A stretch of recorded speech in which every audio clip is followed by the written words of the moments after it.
আসসালামু আলাইকুম, আমি তিশা আবার আপনাদের মাঝে দ্বিতীয় পার্ট নিয়ে চলে আসলাম। সবাই আমার সাথেই থাকবেন আর ধৈর্য সহকারে একটু দেখার চেষ্টা করবেন।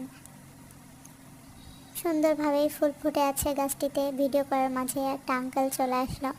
আসলে ভিডিও করতে করতে যদি কেউ সামনে আসে বা ভিডিওর মাঝখানে চলে আসে তাহলে অনেকটা হাসি পাই।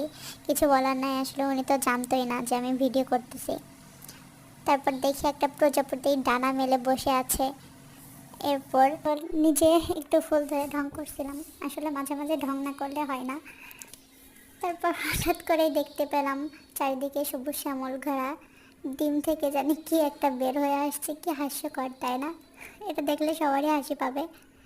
এটাই কিসের গেট সবাই বলেন তো একটু কমেন্ট করে। যদি ড্রিম ভ্যালি পার্কে কেউ যেয়ে থাকেন তাহলে অবশ্যই জানবেন যে এটা কিসের গেট। আমি এখন বলবো না, সবাই কমেন্টে জানান।